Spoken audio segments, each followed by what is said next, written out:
Hello guys, welcome to the review. Today we're going to be taking a look at the Transformers Cyberverse Ultra Class Shockwave. Now, starting off with the development, of course, this is, well, it's definitely interesting. It feels kind of lazy. You can probably tell how he's going to transform just by looking at him. It's basically just his robot mode on all fours. And yeah, it feels kind of simple and lazy. It's a spider tank, and no, I don't have him mistransformed. This is his official configuration, and I guess I could maybe shave down these little tabs in here and have them fold in all the way to sort of look like treads, but that would take way too much effort that I'm willing to go through in order to get him a decent alt mode. But the actual central section, he's a spider tank, and actually pretty decently articulated spider tank, considering that he basically is just the robot mode laying down. On the shoulders, we have ball joints. The front and back knees are both on hinges. These ones bend backwards. I guess they bend forwards. I don't know. The front feet are on a pivot, and the back feet are on a ball joint. And of course, the turret can go a full 360 while clicking with a bit of locking. Now, the turret leads us to a completely dysfunctional gimmick on this. It's supposed to, if we actually take a... It's sort of listed in the instructions. My bag of instructions right there.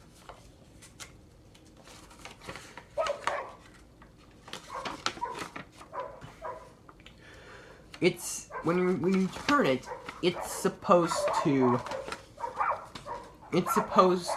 activate his shock blast gimmick. However, if we actually do that,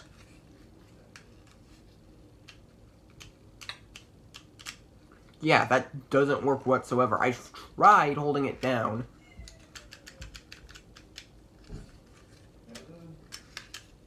But still, it doesn't work. The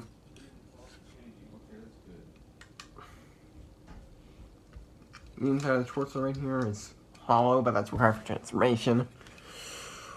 I was kind of annoying that the other side looks perfectly fine. And one of my main complaints is that this section doesn't tab down. However, it's decently painted. However, on this leg on mine, it's already starting to chip, and I've only had this guy 2 days. However, in my opinion, this vehicle mode is a little better than the warrior class, just for the cannon. The cannon on this one looks so much better than on the warrior class. And speaking of now, the shock blast gimmick, which I mentioned earlier, is activated, of course, it's supposed to be activated by rotating this cannon, but that doesn't work. So just pull back on this. That didn't work, bro. There we go.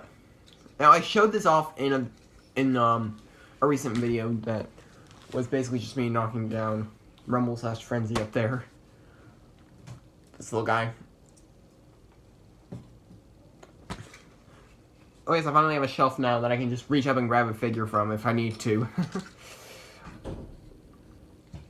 So yeah, just a pink molded blast right here, which can just be pushed back in, or you just push forward on this and it goes back in.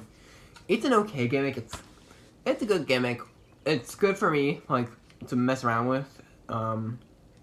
Since I have autism, it's kind of just a nice thing for me just to mess around with, so I like getting this guy off the shelf. But yeah, if we actually look this up, yeah, he has quite the kibble, and I wish there was like these little bits right here slid forward to cover the head.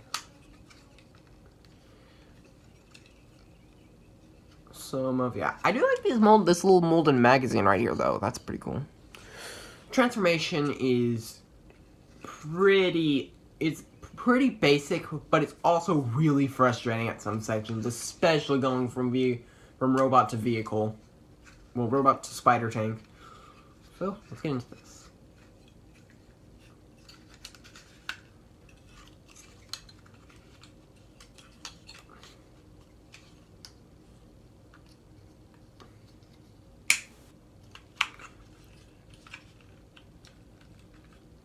Now, the main issue comes with this right here. This is not a real arm. This is a fake arm made specifically for the vehicle mode. My main issue is that you have to put this at a very specific angle and then fold it up onto itself like this. Then you're supposed to fold it into this hole right here. Well, yeah, it has some issues going in a lot of the time. Like this. You can see. Yeah. And when going back to vehicle mode from robot mode, it's even worse because you have to get your fingernails in there.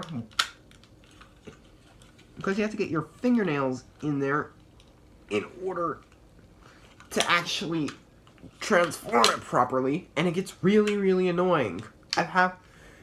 Sometimes I've had... That's one of my biggest complaints with this figure, is this one fake arm. That's one thing that the Warrior class did a bit better than this.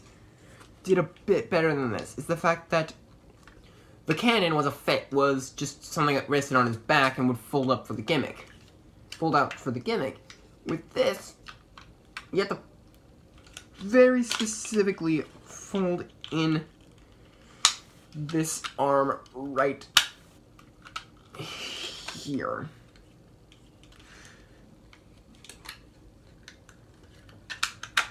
This may take a while. There. That's how it's supposed to look. Just flash against it.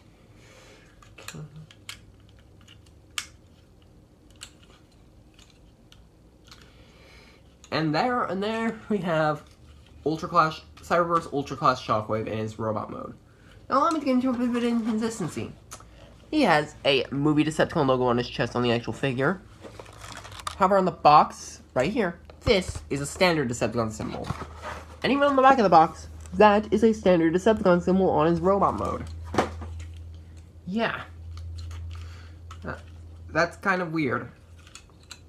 However, yeah, the actual robot mode itself, this is where the figure really shines. The robot mode is great looking. It looks pretty accurate to the show, honestly. And in general, it just looks really, really nice. And it could stand in as a G1 Shockwave. The head sculpt is perfect. Chest looks good. We have the cannon arm, standard arm, and the legs. Well, they're molded well. Articulation is so-so. Head is on a swivel. Shoulders are on ball joints. Bend at the elbow on this one. No bend on this one. Swivel at the bicep on both. And that's about it for the arms. Ball joints at the hips. Bends at the knees. Ball joints at the feet. You can get some decent poses out of this guy. However, it's really, really limited just by this arm alone. Oh yes, and of course, for the transformation, you have the waist swivel, which, yeah. This arm does not have an elbow due to the gimmick. And how it functions in vehicle mode. And of course, the shock blast still works here. And it actually looks pretty cool. Cool when viewed from the front, but from the side, yeah. And as on the video that I posted yesterday, the spring power on this thing is actually pretty strong. It can easily take out a Legends. But, yeah, however, the main thing that I love about this figure, no kibble. This figure has absolutely no kibble. The backpack right here adds to the look. And in general, it's just a nice, clean robot mode. And it really could fit as just a G1 Shockwave figure, if not for that ridiculous vehicle mode.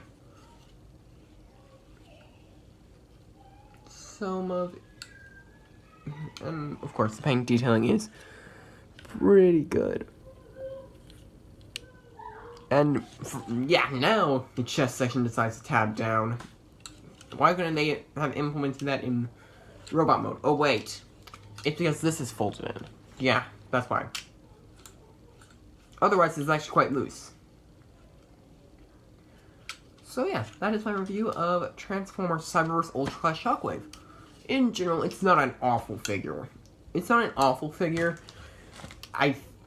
It's one of very few Cyberverse figures I was actually planning on picking up anyway. Yeah. Now the alt mode could be a little better, and this freaking fake arm in here. So yeah, I guess I will see you guys next time. Bye.